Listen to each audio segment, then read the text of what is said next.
रखेंगे। एक्चुअली हम लोग एक स्टूडेंट प्रोटेस्ट के माध्यम से राजनीति में आए।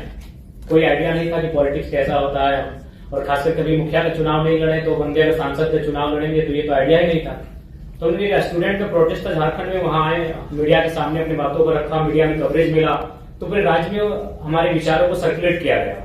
उसके बाद से हर एक पंचायत वाइज, प्रखंड वाइज सभाएं होने लगी और लोग हमारा डिमांड करने लगे, हमें सुनने लगे, और कभी कभी 2 बजे रात तक, 4 बजे रात तक भी सुनने लगे। तो फाइनली लगभग 1 साल पहले 18 जून को हम लोगों ने डिसाइड किया था कि हम लोग चुनाव लड़ेंगे, और चुनाव लड़ेंगे। हम लोगों ने उसके बाद 6 महीने बाद अपने पार्टी को रजिस्टर के लिए आवेदन दिया, लेकिन अभी तक हमारी पार्टी का रजिस्ट्रेशन भी नहीं हुआ।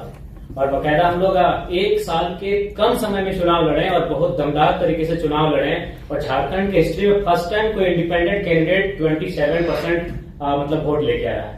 3.5 लाख वोट लेके हम अकेले हैं, जिस लोकसभा चुनाव से हम लड़े थे। और कुल मिलाकर हम लोग 8 प्रत्याशी दिए थे, और लगभग हमारे 6 प्रत्याशी तीसरे पायदान पर रहे हैं। तो इसका मतलब है कि मैं भारत की तो नहीं कह सकता, लेकिन झारखंड के परिप्रेक्ष्य में कह सकता हूं कि झारखंड बदलाव चाहती है, और नो डाउट बदलाव होना चाहिए, क्योंकि झारखंड जिस पृष्ठभूमि से आती है, झारखंड उसके नाम में ही छुपा है। झाड़ यानी जंगल होता है, खंड यानी जमीन होता है, और आज हमारा दोनों चीज संकट में है। जंगल की बात करने वाला कोई नहीं है। उदाहरण के लिए आप देख सकते हैं आज हंसदेव जंगल की क्या कहानी है। आज दिल्ली का टेम्परेचर हम लोग 45 पा रहे हैं, 46 पा रहे हैं, बिल्कुल अपने मतलब अपोजिट पा रहे हैं। झारखंड का वातावरण से जब दिल्ली में हम लोग कदम रखे तो बिल्कुल असहनीय लगा, और हम लोग को लगा भी नहीं कि 2 मिनट यहाँ ठहर पाएंगे। तो कहने की जो झारखंड का इशू है उसके नाम में छुपा है, और लगातार उन इशुओं पर हम लोग लड़े, उन इशुओं पर हम लोग बात किए, तभी जाकर जनता ने हमें आशीर्वाद दिया। नहीं तो उन पार्टियों से चुनाव लड़ना जो पार्टियां 40 साल पुरानी है, जो पार्टियां 50 साल पुरानी है, जिनका बूथ स्तर में कार्यकर्ता है, जिनके पास धनबल है, उनसे टकरा पाना पॉसिबल नहीं था। तो मेरे कहने का मतलब है आज भी अगर आप, क्योंकि बहुत सारे लोग कहते हैं कि कई साल लगते हैं राजनीति में आने के लिए, सालों लगते हैं, जूते घिस जाते हैं, माने बाल सफेद हो जाते हैं, इस मिथक को तो झारखंड हमने तोड़ दिया है कि मात्र साल भर के अंतराल में हम लोग 3.5 लाख वोट लेकर आए हैं। और बस अगर हमारे पास एक बेहतर टीम होती तो पहला ही चुनाव हम जीत जाते। ज्यादा अंतर नहीं था, जो जीते वो 4.5 लाख लाए, जो सेकंड में आए वो 3,70,000 लाए इंडिया गठबंधन वाले, और हमसे मात्र 20,000 कम मेरा वोट था। तो इस चीज को तो हमने झारखंड में मतलब एकदम क्लियर कट उत्तर दे दिया है कि समय और साल मायने नहीं रखता है, आपकी आइडियोलॉजी मायने रखती है। और हमारी आइडियोलॉजी स्पष्ट थी। हमने स्पष्ट कहा था चुनाव में कि आप जितने भी लीडर्स हैं, क्योंकि सबसे महत्वपूर्ण जो चीज आती है वो इकोनॉमी की आती है। आज हम यहाँ बैठे हैं, चाहे जिनका जो भी डिपार्टमेंट है, हम लोग कोई साधु संत सन्यासी है नहीं, पीर फकीर है नहीं, हम एक सामाजिक जीवन को जीने वाले हैं, गृहस्थ जीवन को जीने वाले लोग हैं। यानी हमारा सबसे जो महत्वपूर्ण विषय होगा इकोनॉमी होगा, हमारी संपत्ति होगी। तो मैंने वही जनता से कहा कि जिन नेताओं को आप चुनकर भेजते हैं, आप उनके संपत्ति के बारे में पता करें। आज किसी का दिल्ली में, किसी का रांची में, किसी का विदेशों की कंपनियों से टाइप है।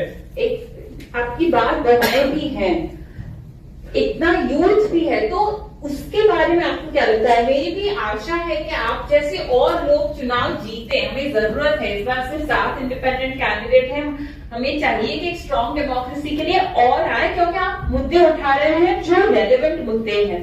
पर ये मुद्दे क्या सिर्फ मर्दों के हैं? नहीं, बिल्कुल सबसे ज्यादा प्रभावित तो महिलाएं होती है, क्योंकि मैं जिस झारखंड से आता हूँ, अगर वहां बात की जाए तो वहाँ हमारी विधायक मैम जो बैठी है आपकी बगल में, उनका जो क्षेत्र है वो विस्थापित क्षेत्र है, खनन का क्षेत्र है, माइंस का क्षेत्र है। और जब विस्थापन का बात सामने आता है तो जब लोग विस्थापित होते हैं तो ऑब्वियसली महिलाओं को भी बहुत सारा प्रॉब्लम का सामना करना पड़ता है। मान के चलिए जिस क्षेत्र से विधायक आते हैं, उस क्षेत्र का आपको परिचय देता हूँ। 4 प्रकार की फसलें आती है, वहाँ धान, गेहूं। तो महिलाएं जब अगर विस्थापित ना होती है, क्योंकि झारखंड में अगर बात करें तो आपको विस्थापन की बात करनी होगी, आपको माइंस की बात करनी होगी। जो लोग यहाँ बैठे हैं और इसलिए आप झारखंड को जानते हैं मिनरल्स के लिए, और नो डाउट हम लोग देते हैं 27% कोयला देते हैं, ओवरऑल 40% खरीद देते हैं। तो अगर हम विस्थापन जब ना होता है तो उस समय महिलाओं की भागीदारी होती है, खेती के माध्यम से हो, साग सब्जी के माध्यम से हो, यानी महिलाओं की परस्पर भागीदारी होती है। अगर पुरुष खेत को जोतने का काम करते हैं तो महिलाएं वहां धान उगाने का काम करती है, उसको रोपने का काम करती है, और फिर महिलाएं जब धान को काटती है तो पुरुष को खेत कर लेकर आते हैं। यानी 50-50% होता है। जब खेत हमारे पास होते हैं तो हमारे पास जो महिलाओं की भागीदारी होती है 50% होती है। लेकिन जब उस क्षेत्र से हम विस्थापित कर जाते हैं, वो क्षेत्र जब गवर्नमेंट किसी परियोजना के लिए ले लेती है तो महिलाएं शून्य हो जाती है, उनके हाथ कट जाते हैं। तो लाइक जब हम लोग न्यू झारखंड की बात करेंगे तो महिलाएं ऑब्वियसली बहुत भारी संख्या में होंगी, और इस चुनाव में हमारे पास जो मेरा वोट बैंक रहा 3.5 लाख, उसमें अगर रेशियो भी देखा जाए तो 60% यूथ थे, बाकी 40% महिलाएं थी।